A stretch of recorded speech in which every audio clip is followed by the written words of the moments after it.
I am sure आप सब ठीक हैं, खैरियत से हैं। You people are fine and doing good today.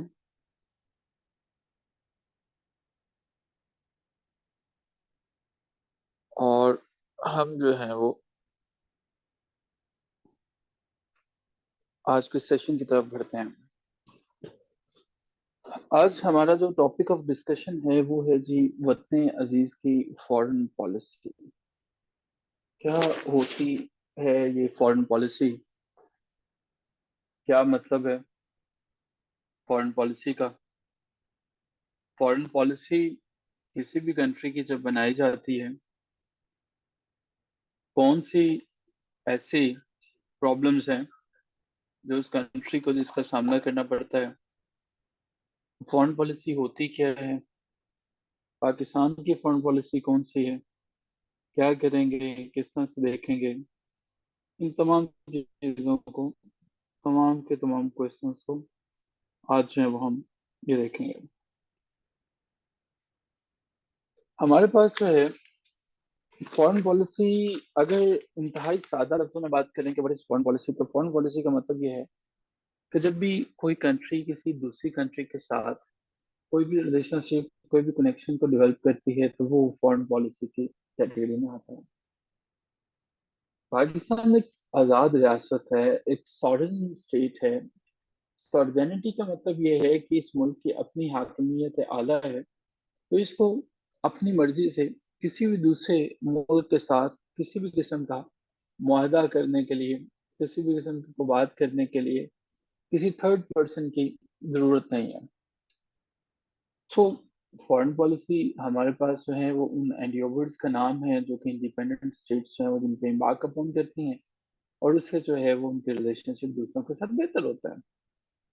So foreign policy का मतलब ये है कि किसी भी कंट्री का वो इमेज, किसी भी कंट्री की वो सूरत, तो वो दूसरे ममालिक के साथ अपने रिलेशनशिप्स को किस तरह से मेंटेन रखते हैं, किस तरह से लेके चलते हैं, उनको देखना।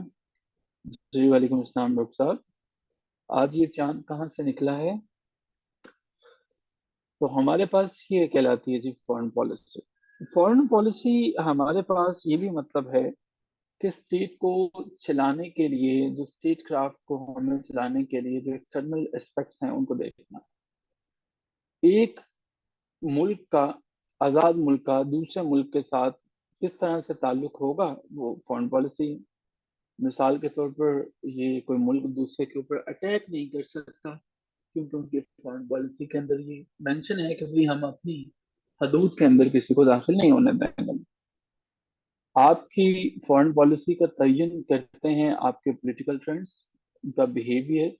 और इसका मतलब यह है कि फॉरेन पॉलिसी आप ही के लोगों के, सियासतदानों के बनाया हुआ इंटरेक्शन के बाद एक ऐसा तरीक़ेकार है कि जिसने जनाब ये बात वाज़ेह कर दी कि इस मुल्क की आइडियोलॉजिकल, हिस्टोरिकल, इकोनॉमी को लेके और नेशनल इंटरेस्ट को लेके ये इसकी जो है वो पॉलिसीज हैं।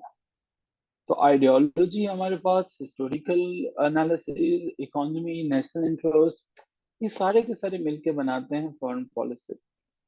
फॉरेन पॉलिसी का मतलब ये रहेगा कि भाई किस तरह से फिर दूसरे के साथ अपने अपने ताल्लुकात जो है वो बनाने हैं।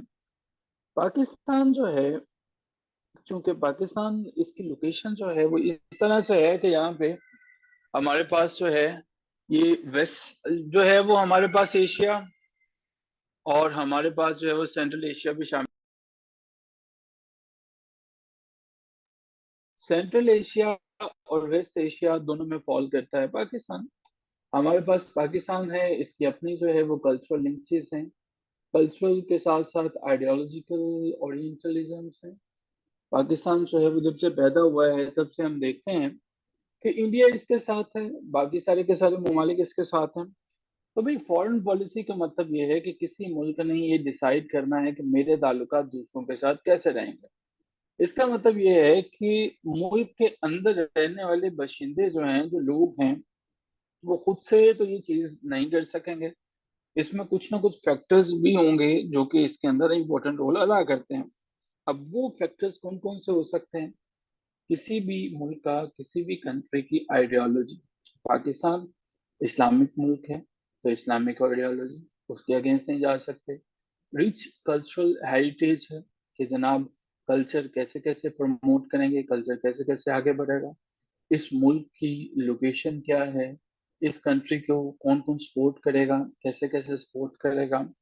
खित्ते में रहते हुए हमने अपनी इंडिपेंडेंस को कैसे महफूज बनाना है, अपनी सॉवर्जेनिटी को कैसे महफूज बनाना है, अपनी टेरिटरी की जो है उसकी इंटीग्रिटी हमें कितनी अजीज है। तो ये सब की सब चीजें मिल मिला के बनाती हैं फॉरेन पॉलिसी। सो पाकिस्तान जो है, इसमें सबसे इम्पोर्टेंट चीज है इसकी location. Location, Pakistan super powers के दरमियान है, सुपर पावर्स के साथ है। एक तरफ चाइना है और दूसरी तरफ अब जो है वो इमर्जिंग पावर हमारे पास जो है वो इंडिया हो रहा है। तो अब पाकिस्तान के पास जो लोकेशन है वो बड़ी इंपॉर्टेंट लोकेशन है पाकिस्तान की। इसके साथ साथ जो है, जब से हमने आज़ादी ली तब से हम जो है वो इंडिया के साथ हालत जंग में भी हैं। इंडिया का एक हॉस्टाइल एटीट्यूड जो हमारे साथ चल रहा है वो भी आपके सामने है। सो इन तमाम फैक्टर्स को डिसाइड करता है हमारे पास हमारी फॉरेन पॉलिसी कि मुख्तलिफ ममालिक के साथ कैसे कैसे चीजें चलेंगी, कैसे कैसे आगे बढ़ेंगे, किस किस तरह से चीजें हमारी प्रोसीड फर्दर करेंगे। हम किसी भी मुल्क के साथ कैसे अपने ताल्लुकात को बेहतर बनाएंगे, कैसे जो एक कंट्री है वो हमारे पास ये वाले काम कर सकती है, ये वाले काम नहीं कर सकते हैं, ये कहलाएगा हमारे पास फॉरेन पॉलिसी। अब कुछ ना कुछ फैक्टर्स तो बहरे कैफ होते ही हैं जो इस चीज का तयन करते हैं कि इस मुल्क के अंदर फॉरेन पॉलिसी बनाई कैसे जाएगी। ऐसा तो हो नहीं सकता कि एक दिन सारे के सारे पॉलिटिशियंस जो हैं वो सुबह सो के उठे, उन्होंने कहा कि भाई आज हमने शाम को बैठ के पाकिस्तान की फॉरेन पॉलिसी बना देनी है। तो ये फॉरेन पॉलिसी जब बनती है तो इनके फैक्टर्स कौन कौन से हैं, फॉरेन पॉलिसी को कौन कौन सी चीजें इन्फ्लुएंस करती हैं। फॉरेन पॉलिसी जो है वो किसी भी कंट्री के लंबे अरसे के बिहेवियर का नाम है। मतलब कि ये लोग जो हैं किस तरह से कलेक्टिव विजडम से काम लेते हैं, ये लोग एक दूसरे के साथ ताउन कैसे करते हैं। सो पाकिस्तान की फॉरेन पॉलिसी जो है वो भी चार चीजों में मुश्तमिल है, और बल्कि पांच चीजों में। उन पांच चीजों में सबसे पहले है आइडियोलॉजिकल ऑब्लिगेशन। भाई इस्लाम के नाम पे बने थे, इस्लाम के नाम पे ये चीजें चलेंगी। सो हम तमाम की तमाम जो हैं इन चीजों को देखेंगे जो इस्लाम के मुताबिक हैं। जी, हर कंट्री की फॉरेन पॉलिसी उनके पैरामीटर्स अलग होते हैं, हर कंट्री की फॉरेन पॉलिसी अलग होती है, हमारी अलग है। हमारी जो फॉरेन पॉलिसी डिसाइड होती है उसमें पहले है जी आइडियोलॉजिकल ऑब्लिगेशन, कि भाई हमने जिस भी मुल्क के साथ ताल्लुक बनाना है इस्लाम के नाम पर बनाना है।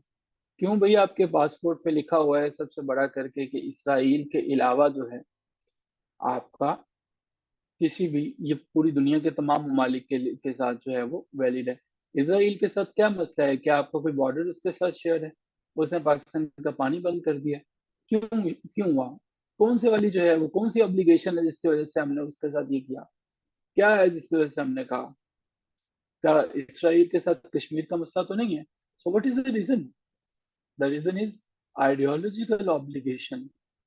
The reason is ideological obligation, कि हमारी आइडियोलॉजी ये है कि भाई फलस्तीन के साथ जो है ये उनकी सरजमीन है, और ये लोग जो हैं वो इसको इसके ऊपर काबिज हैं, सर पर हैं। तो दूसरे नंबर पे है जी हिस्टोरिकल लेगेसी। हिस्टोरिकल लेगेसी क्या है कि हम अपने हिस्टोरिकल विरसे को, सारी की सारी चीजों को देखेंगे। हिस्टोरिकल लेगेसी ये है कि हम लोगों ने ये देखा कि किस किस तरह से कौन सी कंट्रीज के साथ हमारे रिलेशनशिप कैसे हैं, कैसे कैसे चलेंगे।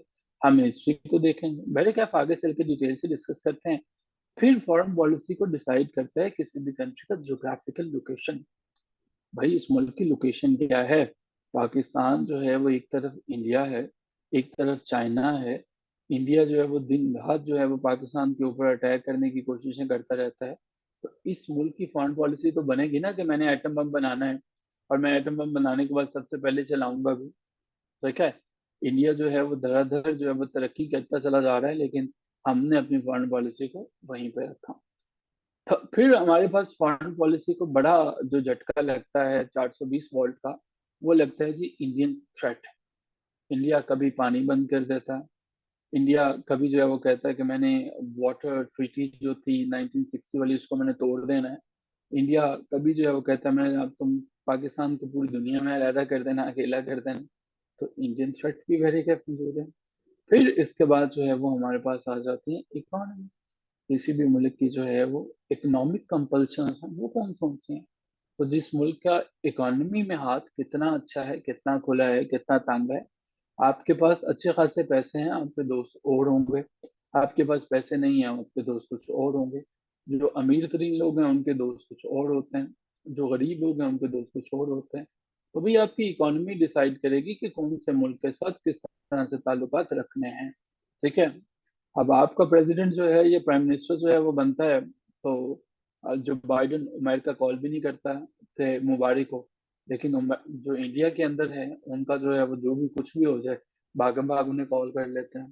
तो व्हाट इज द रीजन? तो ये है हमारे पास जो है वो इकोनॉमिक कंपल्शन। तो जी ये यहाँ तक क्या क्लियर हो चुका है? पता चला है कि हमारे पास फॉरेन पॉलिसी क्या है, कैसे चलती है? क्लियर हुआ जी?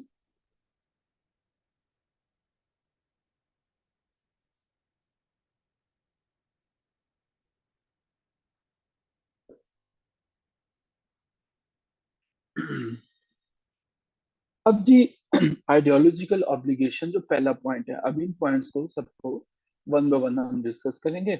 और यही हमारी फॉरेन पॉलिसी और से रिलेटेड डिटेल है। Ideological obligation.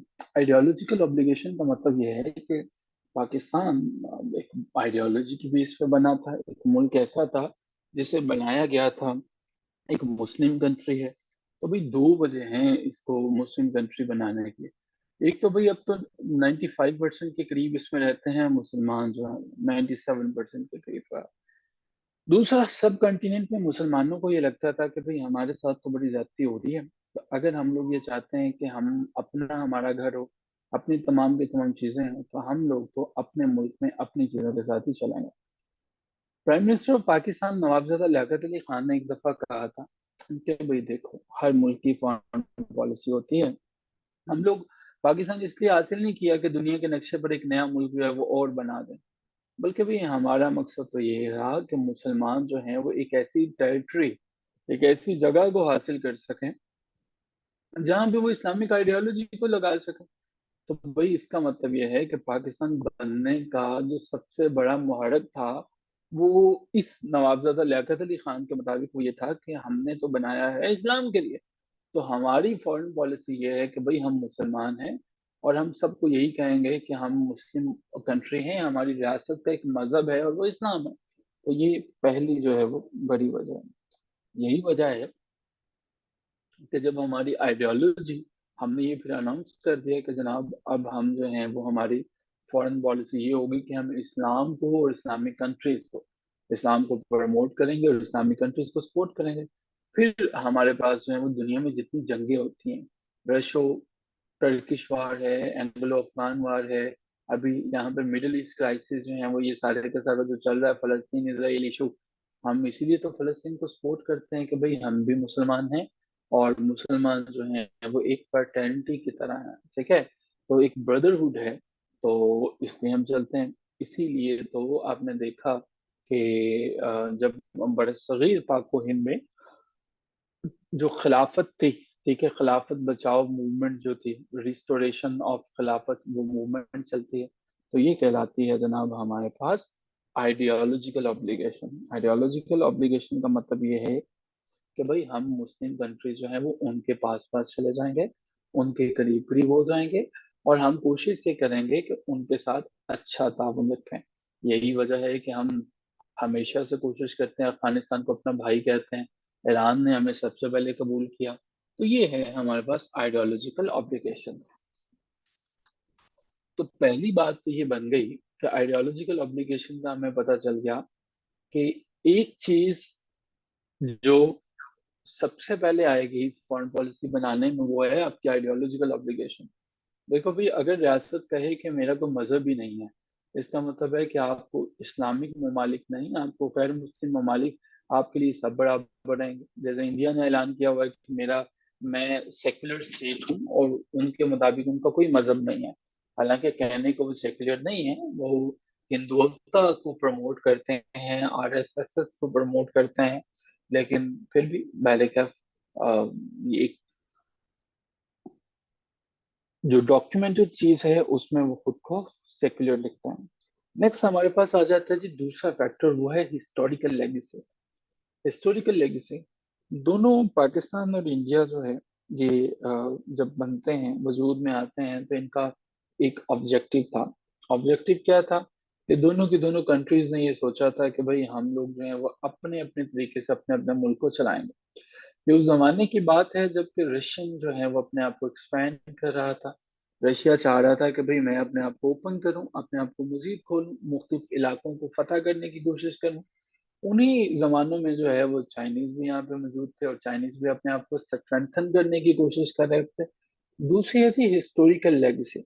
हिस्टोरिकल लेगेसी का मतलब ये है कि भाई आप जिस जगह पे मौजूद हो, यानी पाकिस्तान आज जिस जगह पे मौजूद है, पाकिस्तान ने अपनी टेरिटरी को बचाने के लिए और हिस्टोरिकली देखने के लिए कि इस एरिया का दूसरे एरिया के साथ ताल्लुक कैसा रहा है, इसको हम कहते हैं हिस्टोरिकल लेगेसी।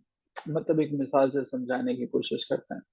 देखिए, केपीके वाले कहते हैं कि हमसे कभी राय ही नहीं ली गई, हमसे कभी पूछा ही नहीं गया कि आपने पाकिस्तान के साथ जाना था या अफगानिस्तान के साथ जाना था।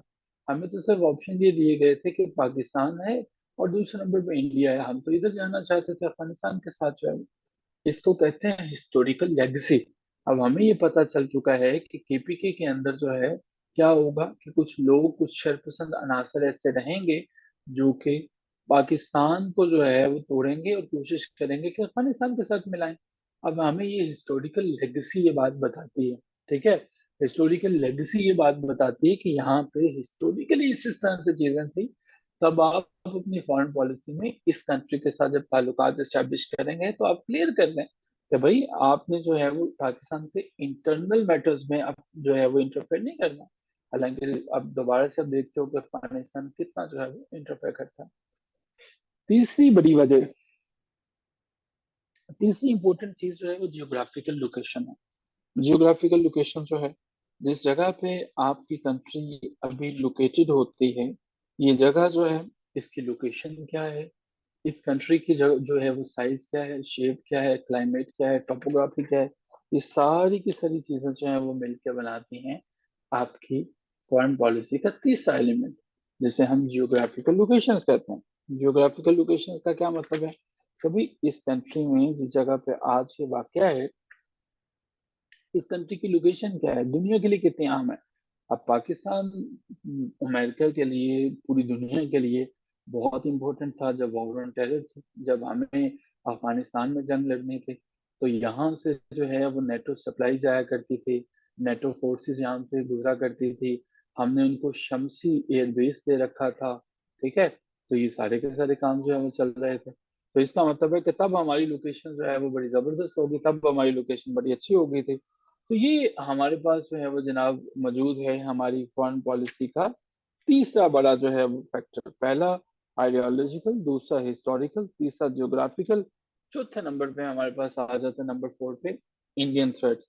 अच्छा जी, जब हम इंडियन थ्रेट्स की बात करते हैं तो गालिबन हमें ये पता होना चाहिए कि इंडिया के बारे में आप सभी जानते हो तो from the very first day India ने एक ही पॉलिसी को अपनाया, और वो पॉलिसी ये है कि पाकिस्तान के वो खिलाफ लगा रहता है, दिन रात मेहनत करता रहता है, और पाकिस्तान को वो कोशिश करता है कि मैं तोड़ता रहूं, तोड़ता रहूं, तोड़ता रहूं।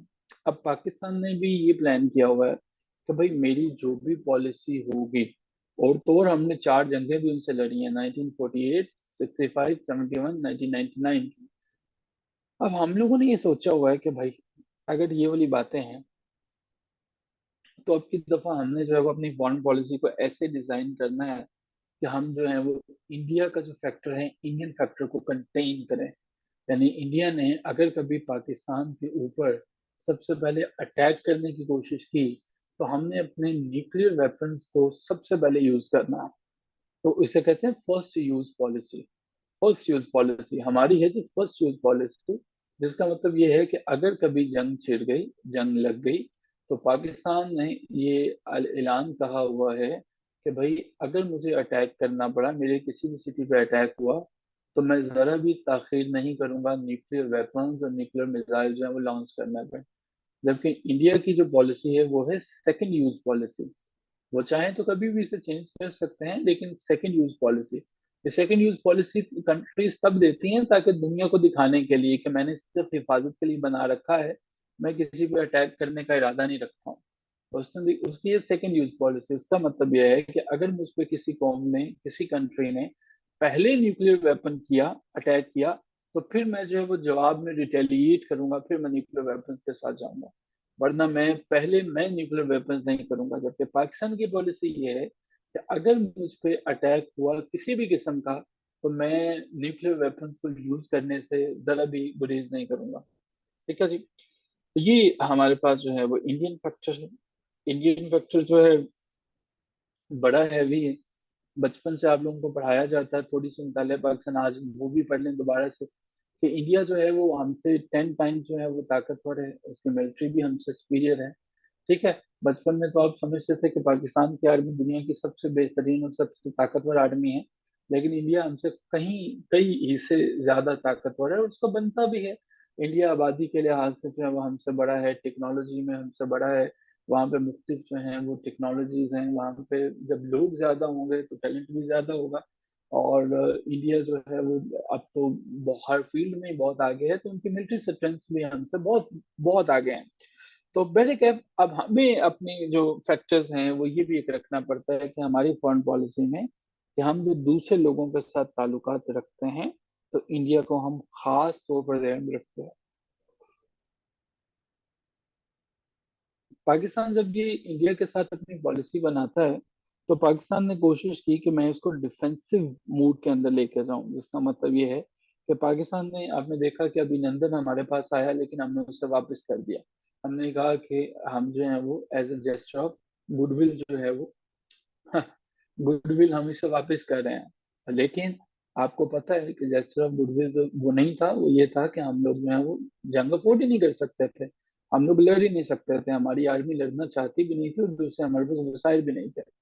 तो इंडिया जो है वो है तो हमारा दुश्मन, हम उसको दुश्मन समझते हैं। लेकिन पाकिस्तान ने जो है वो हमेशा से अपनी पॉलिसी को बनाया है कि भाई अगर कभी कभी मुझ पर अटैक हुआ तो मैं इंडिया को फौरन से रिटेलिएट करूंगा। और अब हमारे पास जो है वो ये फॉरेन पॉलिसी बनाने का मकसद, आपके दोस्तों को भी पता चलता है ना, आपके दोस्त ममालिक को। अब चाइना को भी पता चल गया कि पाकिस्तान की पॉलिसी क्या है। ठीक है, वेस्ट को भी पता चल गया पाकिस्तान की पॉलिसी क्या है। तो ये सारी की सारी चीजें जो है वो हमारे पास हैं, जो कि पॉलिसी बनाती हैं। और लास्ट में हमारे पास है इकोनॉमिक कंपल्शन जो है। इकोनॉमिक कंपल्शन क्या है? हम कहते हैं कि जी जब पाकिस्तान बना, वजूद में आया, तो दुनिया की सारी कौमों के पास बड़े बड़े रिसोर्सेज थे, लेकिन जितने अमीर तरीन हिस्से थे वो सारे के सारे हिस्से तो चले गए हैं जनाब इंडिया के पास। वो इंडिया के पास चले गए थे क्या? मद्रास, क्या कलकत्ता, क्या बम्बई, बड़ी बड़ी इंडस्ट्रियां जी उनके पास थी। हमारे पास तो कुछ था ही नहीं। तो अब आपके पास कुछ नहीं था तो इससे क्या हुआ? अब इसका मतलब यह है कि भाई हम लोगों की इकॉनमी जो है वो बड़ी बुरी थी। इसके लिए हमने जो है वो अमेरिका के पास, अमेरिका ने कहा कि भाई मैं दो ऑर्गेनाइजेशन बनाने का प्लान कर रहा हूँ। एक का नाम है सीटो और दूसरे का नाम है सेंटो। हमने कहा ये किस बला का नाम है? उसने कहा भाई घबराओ नहीं, बड़े मजे की दोनों गेमें हैं। पहली गेम का नाम सीटो है, बस इसको याद रख लो। और दूसरे का नाम सेंटो है, इसको याद रख लो। भाई है क्या सीटो और सेंटो? उसने कहा यार ये तुम्हें तो पता ही है कि ये जो रशिया है ये कहीं पे भी हम पे अटैक करने की कोशिश करता रहता है, और हमें जो है वो शक है कि कहीं ऐसा ना हो कि हमारा प्यारा सा पाकिस्तान मौजूद है तो इसके ऊपर बिना अटैक कर दें। पाकिस्तान ने कहा लेकिन मेरी तो रशिया के साथ कोई दुश्मनी नहीं है, तो रशिया मेरे ऊपर आके क्यों अटैक कर देगा? तब जो है वो यूएसएसआर था। मैंने तो यूएसएसआर को कभी कुछ कहा ही नहीं, तो मुझ पे क्यों अटैक करेगा? तो इस पे अमेरिका ने कहा भाई घबराने की बात नहीं है, यही तो समझ नहीं आती है कि रशिया जो है वो चाहता है अपनी पॉलिसीज लगाना। तो इसलिए तुम ऐसा करो कि हमारे साथ जो है वो दो, एक सीटो, क्योंकि ये बगदाद में हुई थी तो बगदाद प्रैक्टिस तो कहते हैं, तो सीटो साइन करो और फिर बाद में सेंटो साइन कर लो। अच्छा भाई फिर मुझे क्या मिलेगा? बेचारे पाकिस्तान ने परेशान होकर पूछा, तुम्हें, तुम चाहते क्या हो, तुम्हें क्या मिले? तो बचपन से आपको पता है हम लोग क्या चाहते हैं। यही चाहते हैं जिसको मैंने अभी बंद कर दिया आपके सामने, कि भाई हमें कुछ अल्लाह के नाम पे मदद हो जाए तो क्या ही बात होती। तो अमेरिका ने कहा कि घबराने की कोई जरूरत नहीं, अभी मैं थोड़ी सी मदद कर रहा हूँ, बाकी फिर देखेंगे। यूं हमने सीटो और सेंटो ज्वाइन कर दी, जो कि अमेरिका ने बनाई थी। किसके खिलाफ बनाई थी? यूएसएसआर के खिलाफ। यूएसएसआर और इसकी जो है वो चल रही थी अजूरे वाला एक अच्छी खासी दुश्मनी। और अमेरिका ने हमें कहा कि ये बड़ी मजे की चीज है, इसको ज्वाइन कर लो। अब जब हमने ज्वाइन कर लिया सीटों को अमेरिका के कहने पे, अब अमेरिका बरसों का शैतान, और आपको पता है शराबी कबाबी किस्म का बच्चा, नौटी किस्म का बच्चा। अब पाकिस्तान जो है वो एक मासूम किस्म का जो है वो छोटा सा नन्हा मुन्ना सा बच्चा मुल्क था, जिस तरह से वो कैंडीज दे के किसी को लालच दे देते हैं, इसको सीटो सेंटर ज्वाइन कर लिया। अब सीटो और सेंटो तो ज्वाइन किया, अब इस बच्चे को और भी कहना शुरू कर दिया कि चलो नारे लगाओ कि ये जो रशिया का सारा सिस्टम है सब फजूल है, तबाह है। पाकिस्तान जो है वो शुरू हो गया। पाकिस्तान ने कहा कि जी ये जो मार्क्सिज्म है, जो रशिया के अंदर मालियाती निज़ाम है, सब बड़ा फजूल है, बड़ा घटिया है, बड़ा गंदा है। ये रशिया यूएसएसआर बहुत गलत किस्म का मुल्क है, तो इस्लाम के खिलाफ है। इस पे अमेरिका बड़ा खुश हुआ कि तुमने तो हक अदा कर दिया। लेकिन यूएसएसआर ने जो है वो फिर क्या किया आगे चल के हमारे साथ, ये अभी अगले टॉपिक में पता चलता है। तो जनाब हमने अपनी इकोनॉमिक पॉलिसीज बनाई, हमें अमेरिका ने कहा भाई घबराने की जरूरत नहीं है, मैं हूं ना। तो जब पीछे मुड़ के देखा तो अमेरिका नहीं था। 1965 में अमेरिका ने ये कहा, ये दो ऑर्गेनाइजेशन हमने इसलिए ज्वाइन की थी कि भाई अगर कहीं पे कोई मसला हुआ तो अमेरिका ने कहा घबराना नहीं है, मैं पीछे हूँ। लेकिन 1965 में हमने क्या किया? हमने इंडिया पे अटैक कर दिया, क्योंकि हमें पता था हमारा दोस्त अमेरिका जो है वो पीछे खड़ा है। अच्छा, हम जैसे ही पीछे देखा तो अमेरिका कहता है मैं तो कोई नहीं हूँ, भाई ये तुम लोगों की अपनी जंग है। तो हमने कहा तुमने सीटो और सेंटो में तो मैं ज्वाइन करवाया था, वो दो ऑर्गेनाइजेशंस बनाई थी कि अगर कोई तुम पे अटैक कर देगा तो मैं तुम्हारी मदद करूंगा, या तुम्हारी किसी से जंग होगी। कहता भाई वो मैंने यूएसएसआर के लिए कहा था, अब मैंने ये तो नहीं कहा था कि इंडिया से जाके पंगा ले लो, ये तुम लोगों की अपनी जंग है, ये तुम खुद देखो, मैं नहीं इसको देखूंगा। बस फिर क्या था, फिर हमने सीटो और सेंटो उस समय दोनों ही छोड़ दी। हमने कहा तुम्हारा बेड़ा गर्क हो जाए अमेरिका, बड़ी बुरी तरह से फंसाया। खैर, आगे चलते हैं तो देखते हैं हमें क्या क्या रहा पाकिस्तान के साथ। तो पाकिस्तान जो है वो जनाब, यहाँ से हमारे पास 50 ईयर्स जो हमारे गुजर चुके हैं पाकिस्तान, और ये भी हमारे पास इकोनॉमी का मसला हमारे तब से चल रहा है। तो जैसे मतलब ना कुछ लोग होते हैं प्रोफेशनल बैगर्स होते हैं, मैं तो बड़ा डिस्कस करता हूँ इनको, I don't know about you people. तो वो मतलब कोई मस्जिद बन रही होती है, तो मैं बचपन में ना मिडिल क्लास में जब मैं हुआ करता था, तो मैं फिर मैं यूनिवर्सिटी में भी चला गया, अभी तक वो मस्जिद तमीर नहीं हो सकी। वो बना रहे थे, पता नहीं वो कैसी मस्जिद बना रहे थे। तो वैसे ही हमारा भी माली मसला 1947 से ही हमारा मसला शुरू हो गया था, 1947 से। और आज तक अल्लाह के फजल करम से आप देख लें कि हमारे हुक्मरानों ने कभी इसको हल करने की कोशिश ही नहीं की है। और अभी भी हम जो है वो मालियाती बदतरीन निज़ाम से गुजर रहे हैं। बहरकैफ जी, आगे हम जो है वो चलते हैं तो different phases of Pakistan foreign policy. हाँ, मुल्कों में तरक्की हो रही है। पाकिस्तान की फॉरेन पॉलिसी, अब जी पाकिस्तान तो बन गया। बहरकैफ मोहम्मद अली जिन्ना ने कहा था कि पाकिस्तान जो है वो इस्लाम के नाम पे बना है, तो इसे कुछ नहीं हो सकता। तो आपने देखा कि सब लोग खाते पीते हैं, लेकिन अल्लाह के फजल से पाकिस्तान खड़ा है। नहीं हुआ, कुछ भी नहीं हुआ, और इंशाल्लाह कुछ भी नहीं होगा। जितने मर्जी ये पॉलिटिशियंस खाएं, नुकसान पहुंचाएं। तो इन्होंने मोहम्मद अली जिन्ना की बात को काफी सीरियस ले लिया। पाकिस्तान की फॉरेन पॉलिसी को 3 फेजेस में तब्दील किया जा सकता है, तकसीम किया जा सकता है। पहला ये है कि हमारे पास जब ये कंट्री जो है वो वजूद में आती है। अच्छा जी, कंट्री जब वजूद में आई तो हमारे पास था ही क्या? ना तो हमारे पास कोई बड़ी बड़ी इंडस्ट्रीज थी, ना हमारे पास जो है वो मोहम्मद अली जिन्ना जैसा एक करिश्मेटिक जो है वो बंदा बाकी था जो इसको लीड कर सकता, और नवाबजादा लियाकत अली खान साहब थे। अब हमें दुनिया ने मुंह ही नहीं लगाया। हमने बहुत कोशिश की कि मुंह लगाएं, कोई बंदी देखे, लेकिन कोई सीन ही नहीं बन सका। अब हुआ कुछ यूं कि हमें पॉलिटिकल मैरिज करनी थी, शादी करनी थी भाई किसी के साथ, लेकिन कोई हमें मुंह लगाते नहीं था, तो शादी तो दूर की बात थी। अब जो अमेरिका था, वो हमारा जो रकीब था इंडिया, उसके पास भागम भागा गया। अब हम लोग बड़े परेशान कि भाई ये क्या सीन हुआ। हमें तो कोई देखता ही नहीं है, तो हमने क्या किया, दो ही ताकतें थी उस वक्त दुनिया में। दुनिया में टोटल वैसे तीन ताकतें थी, ठीक है। सबसे पहले जो ताकत थी वो हमारे पास थी, वो हमारे पास यहाँ पे थी फैशिज्म, जो कि हिटलर की ताकत थी। फैशिज्म थी, हिटलर खत्म हुआ, फैशिज्म खत्म हो गया।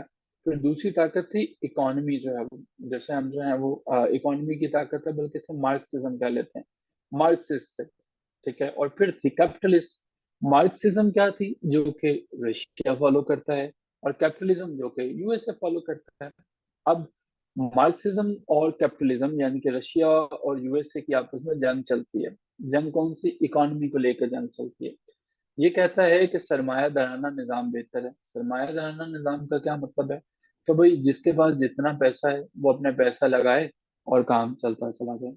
आमिर साहब की फैक्ट्री है, नईम साहब वहां पे जॉब करते हैं, तो आमिर साहब जो है वो नईम साहब जितनी मेहनत करते हैं, आमिर साहब अपने सामान को बाहर भेजते हैं, और नईम साहब को बदले में जो है वो थोड़ी सी तनख्वाह दे देते हैं, सैलरी दे देते हैं। तो इसका मतलब ये है कि आमिर साहब तो एक फैक्ट्री जो है वो उससे कई फैक्ट्रियां मजीद लगा लेंगे, लेकिन नईम साहब जो है वो कभी भी इस सैलरी से फैक्ट्री नहीं लगा सकता है। ये सरमायादाराना निजाम है जो कि पाकिस्तान में है, कि आप लोग जॉब करते हो, लेकिन क्या होता है कि आपका जो मालिक है वो मजबूत होता चला जाता है। मार्क्सिज्म जो है वो ये है कि भाई सब के सब जो चीजें हैं वो रियासत की होंगी, रियासत उनको देखेगी, रियासत ही उनको लेके चलेगी, और कोई जो है वो फैक्ट्री नहीं लगाएगी, सब कुछ सरकार का होगा, ठीक है। अब हमें जो है कोई भी देख नहीं रहा, हम दुनिया में तशरीफ ले आए हैं 1947 के बाद, और हमें मदद की अशद जरूरत थी, ना वेस्टर्न ताकतें हमें देख रही हैं। फिर हमने जो है वो अपना एम्बेसडर भेजा यूएसएसआर की तरफ।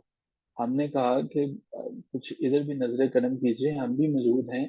यूएसएसआर की तरफ हमारे फॉरेन मिनिस्टर जो है वो जाते हैं कि भाई हम पाकिस्तान भी एक नया मुल्क बना है, तो बराए मेहरबानी आप हमें अपने ब्लॉक में शामिल कर लें, या आप हमसे कोई बात तो करें। यूएसएसआर कहता है चलो ठीक है।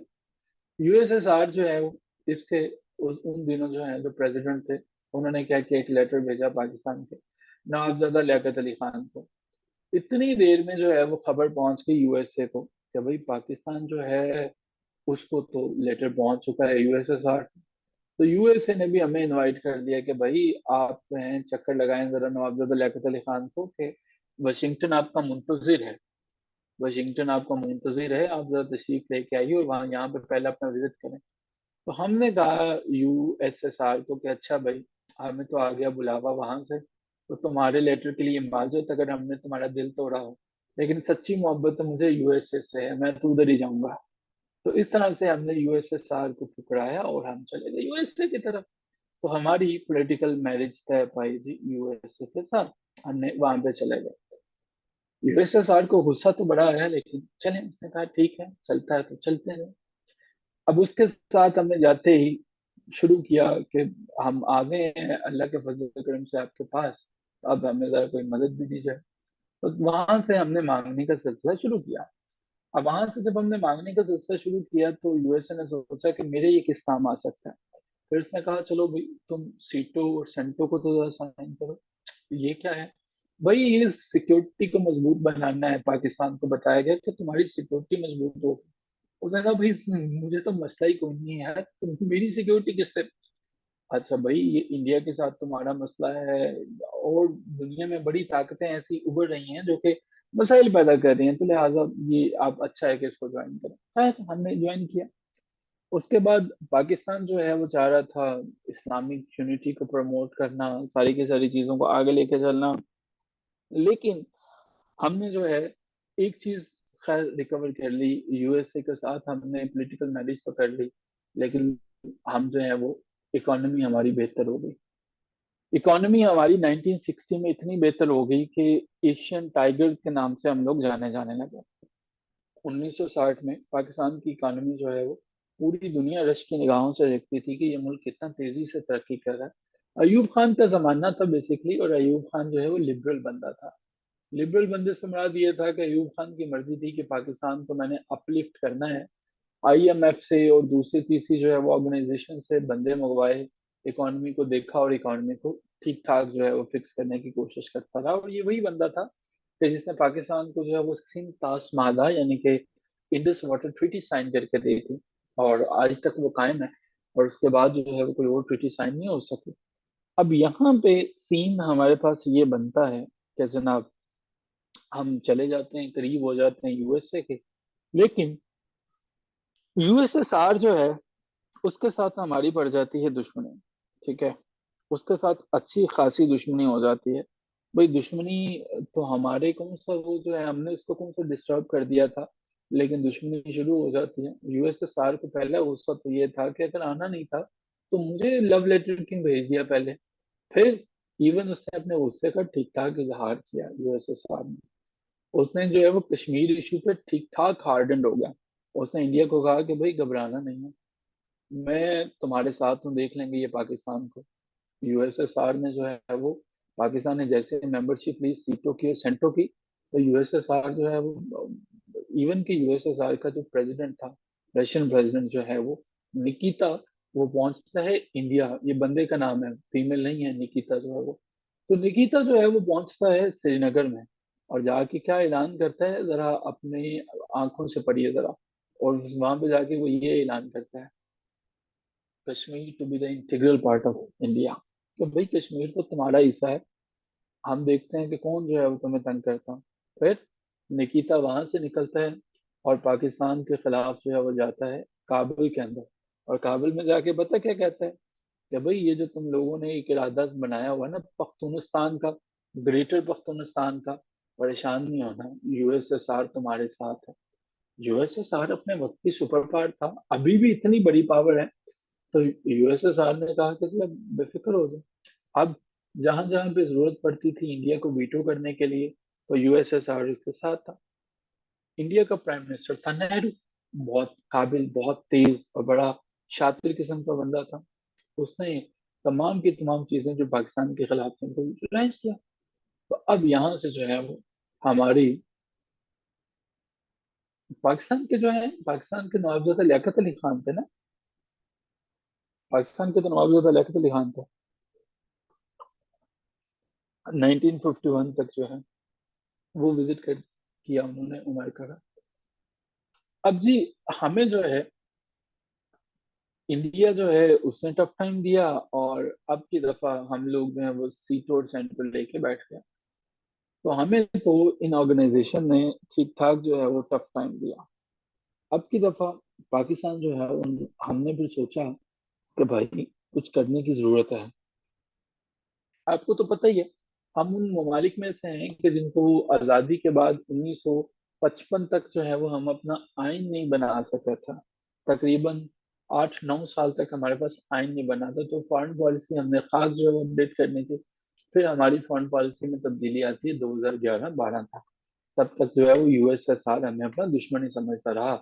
ठीक है, 2011-12 में क्या होता है, 2011 से पहले पहली बात तो ये है, अमेरिका ने हमारी अच्छी खासी धुलाई की। कहाँ पे, वॉर ऑन टेरर में। अमेरिका सदियों का चालाक, शरारती और नॉटी किस्म का बच्चा। अमेरिका ने क्या किया, उसने सोचा कि यार अपने फौजी जो हैं वो क्यों मरवाने हैं पाकिस्तान के, अफगानिस्तान के अंदर। पाकिस्तान से जो है वो हम लेते हैं ना फौजी जो है वो। सवाल ये हुआ, पैदा हुआ कि यार यहाँ से लेने का क्या फायदा है, यहाँ से फौजी को लोगे पाकिस्तान से तो क्या होगा। और उसने कहा यार एक बात तो ये है कि मेरे वाले जो आर्मी के पर्सन हैं वो वेल ट्रेंड हैं। ये पहाड़ हैं, यहाँ पे कहाँ कहाँ से लोग निकल आते हैं, मेरी आर्मी तो काम नहीं करेगी। दूसरे नंबर पे अगर काम कर भी गई तो वो मरते हैं, तो मुझे तो उनकी फैमिलीज को ठीक ठाक तरीके से सपोर्ट करना पड़ेगा। तीसरे नंबर पे मेरे लोग अपने मरते हैं तो मेरे मुल्क में एहतजाज भी हो सकता है, मेरे मुल्क में जो है वो अब लोग सड़कों पे निकल आएंगे कि तुमने इतने आर्मी के बंदे मरवा दिए। तो अब कोई और हल निकालते हैं। तो अमेरिका को पता था कि मेरा एक दोस्त दुनिया में ऐसा मौजूद है जिसको पैसे की अशद जरूरत है, और वो करेगा पैसे के लिए कोई भी काम, और किसी का भी कर देगा काम तमाम। और ये अमेरिका को कैसे पता था, क्योंकि यही तो वो दोस्त था जिसने जो है वो 1985 में जो है वो इसको सपोर्ट किया था तालिबान को बना के। और ये था हमारे पास पाकिस्तान। तो अमेरिका ने पाकिस्तान को कहा कि अच्छा भाई देखो, बात यह है कि हमें वॉर ऑन टेरर है, यानी कि थोड़ा सा मसला बन गया है कि अब हम जो है वो लड़ना चाहते हैं ये तालिबान के खिलाफ। इन्होंने 9/11 कर दिया है, तो मुशर्रफ का की हुकूमत थी, मुशर्रफ ने कहा हाँ यार ये तो बड़ा गलत हुआ, चलो सपोर्ट करते हैं, लेकिन हमें क्या मिलेगा? तो बदले में अमेरिका ने कहा घबराने की बिल्कुल भी जरूरत नहीं है, खुले में दूंगा तुम्हें डॉलर। और अब की दफा इसने ड्यूटी दी अमेरिका ने कि चलो पाकिस्तान के जो हैं आर्मी को कि तुम लोग इसके ऊपर काम करो। पाकिस्तान ने कहा भाई बस डॉलर्स की बातें कर रहे हो, आप ऐसे परेशान ना हो। आप यहाँ पे हमारे बलूचिस्तान के अंदर शमसी एयर बेस है, वो भी आपको दी। शमसी एयर बेस आज से आपकी हुई, देखो उसके ऊपर तैयारे आए जाएं अफगानिस्तान पे हमले करें, हमें कोई मसला नहीं है। और और तो और हम लोग आपको तालिबान देंगे। यार ये तालिबान तो तुम दोगे तो ये तालिबान क्या करेंगे? वार ऑन टेरर तो थे ही तालिबान के खिलाफ जो है वो। पाकिस्तान की आर्मी ने कहा नहीं नहीं, पाकिस्तान के अच्छे तालिबान देंगे, ये बम शम जिस्मों के साथ बांधेंगे और ये वहां पे जाएंगे और उनको उड़ाएंगे। तो उमर का जो है वो ये इससे ज्यादा खुश होता है कि हाँ यार ये तो मेरा बड़ा अच्छा दोस्त है, बड़े अच्छे से इसने सोचा और बड़ा जबरदस्त काम किया। अब जी दोस्ती शुरू हो जाती है और अब उमर का जो है वो ठीक ठाक धुलाई करता है वॉर ऑन टेरर में। और उसके बाद जो है वो अपनी एक हुकूमत बनवाता है फर्जी सी, ये हामिद करजई अशरफ गनी वगैरह वगैरह की। और फिर जो है वो कहता है कि अब मैं यहाँ के लोगों को ट्रेन करता हूँ, यानी अफगानिस्तान के अंदर हुकूमत तालिबान की गिराने के बाद अब मैं वापस चलता हूँ। दूसरी तरफ जो टीटीपी वाले थे वो सीधे हो गए पाकिस्तान पर कि भाई तुम लोग तालिबान के खिलाफ बड़ा सपोर्ट कर रहे थे अमेरिका को। अब तब से जो है वो पाकिस्तान के अंदर जो है वो अटैक्स होना शुरू हो जाते हैं। मैं कल की करंट अफेयर्स की क्लास में भी बता रहा था कि पाकिस्तान में ये 2023 में हर महीने में ऑन एवरेज 53 अटैक्स एक मंथ के अंदर हुआ। अब यहाँ से हमारे पास जो है वो हमारे दोस्त के साथ बिगड़ते हैं ताल्लुक। दोस्त ने अपने आप को बचाया और निकल लिया पतली गली से। अब हमने सोचा कि यार ये तो इसने बड़ा गहरा हाथ कर दिया हमारे पास। तो दोस्त ने कहा कि यार देखो मैंने तो तुम्हें पैसे अदा किए, मुझे ऐसा वैसा कुछ ना करो। तो 2001 का जो जमाना था अफगानिस्तान का, भाई इसने तो हमें बर्बाद करके रख दिया। ठीक है कुछ डॉलर ले लिए, कुछ पैसे ले लिए, लेकिन इतने डॉलर्स का नुकसान कि अभी तक हम उनको जो है उसकी कीमत अदा कर रहे हैं, ये तो बड़े वर्स्ट है। फिर उसके बाद जो है वो इंतहाई पिक्चर बदलती है। पिक्चर ये बदलती है कि अमेरिका जिस दुश्मन को ढूंढ रहा था वो मिलता है पाकिस्तान के अंदर, और वो था एबटाबाद के अंदर 2011 में।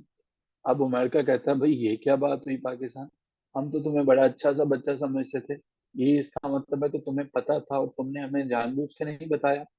अमेरिका को आ गया गुस्सा। अब गुस्सा आने के बाद जो है नवंबर 26 को कुछ ऐसा होता है कि जो पाकिस्तान ने भी नहीं सोचा। अमेरिका कुछ नहीं समझता पाकिस्तान के पॉलिटिशियंस को, ये तो अलहदा बात है, लेकिन 26 नवंबर 2011 को पाकिस्तान के एक चेक पोस्ट पे अटैक। एक सेकंड से ये ईयरबड जो है खत्म हो गया, चेंज करना। अच्छा जी, अब जो है वो पाकिस्तान के साथ जो है वो होता है अटैक होता है। और अटैक होने के साथ कुछ 24 के करीब जो पाकिस्तानी है, पाकिस्तानी ट्रूप्स जो हैं वो यहाँ पे शहीद होता है। अब पाकिस्तान जो है वो एक दफा फिर से मुतासिर हो जाता है कि यार ये क्या बात हुई भाई, 24 के करीब पाकिस्तानी जो है वो मार दिए हैं तुम लोगों ने, शहीद कर दिए हैं, ये तो गलत बात है। अमेरिका ने कहा जी वो गलती लग गई है, ये हो गया वो हो गया।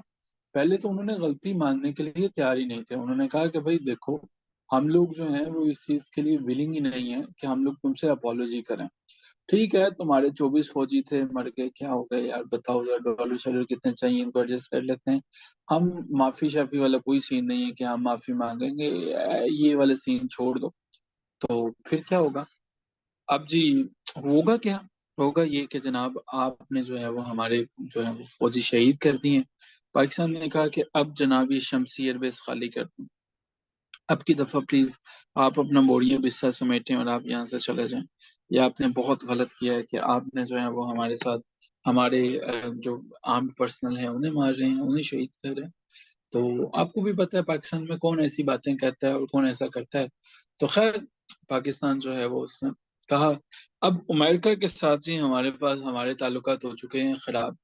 दूसरे नंबर पे अमेरिका ने क्या किया कि उन्हीं दिनों में जो है वो रेमंड डेविस था, उनके, आप लोग भी जब CSS इंशाल्लाह कर लोगे तो फॉरेन जब पॉलिसी आपकी बनेगी, आप लोग देखोगे और आप मुख्तलिफ कंट्रीज में पाकिस्तान के एम्बेसडर की हैसियत से रहोगे तो बहुत सी चीजें देखोगे। रेमंड डेविस साहब आए और रेमंड डेविस साहब ने, साहब इसलिए कि उनको माफ कर दिया गया बाद में, रेमंड डेविस ने जनाब आके पाकिस्तान के अंदर दो लोगों को जो है वो दिन दहाड़े कत्ल कर दिया लाहौर के अंदर। और तो और अब पाकिस्तान का कोई भी कानून उसके ऊपर जो है वो लागू हो या ना हो वो तो अलहदा बात की बात है। सदर बाराक हुसैन ओबामा साहब और दूसरे तीसरे लोग जो हैं वो सब के सब आ गए, उन्होंने कहा जी इसको छोड़ दें, इसके पास जो है वो डिप्लोमेटिक इम्यूनिटी है। डिप्लोमेटिक इम्यूनिटी का मतलब ये है कि अगर आप जो है वो अमेरिका के अंदर हैं और वहां पे आप कुछ गलत करते हैं तो आपके ऊपर डिप्लोमेटिक इम्यूनिटी लागू होगी, कि आपको कुछ नहीं कहा जाएगा, आपकी रियासत आपको कुछ कहेगी, वो मुल्क कुछ नहीं कह सकता। ठीक है, इसी तरह से पाकिस्तान के अंदर है तो इसको डिप्लोमेटिक इम्यूनिटी हासिल है। लेकिन अजूरे वाला, हमारी फॉरेन पॉलिसी तब से तब्दील हो गई। हमने सोचा कि भाई ये तो बड़ी खतरनाक चीज है, USA ने तो हमारे साथ जो है वो बड़े गहरे गहरे हाथ किए हैं। और फिर हमारे पास जो है वो हमारी कहानी अब तब्दील होती है कि अब की दफा हमें जो है वो मोहब्बत होना शुरू हो जाती है USSR से। और अब USSR से जब हमें मोहब्बत शुरू हो जाती है तो हम छोड़ देते हैं इंडिया को। इंडिया का मतलब ये था कि अब हम इंडिया से भी थोड़ा सा हटते हैं और अब हम जाते हैं USSR की तरफ। USSR भी हमें जो है वो मोहब्बत की निगाहों से देखता है कि चलो कोई बात नहीं, जो है सुबह का भूला शाम को भटका आ जाता है, तो ऐसे ही होता है। और अब इंडिया ने जो है वो सपोर्ट करना शुरू कर दिया था अमेरिका को, बल्कि अमेरिका ने इसे इसलिए स्पॉन्सर करना शुरू कर दिया था कि अमेरिका को चाहिए एक ऐसी कंट्री, एक ऐसा मुल्क जो कि चाइना को कंटेन करे।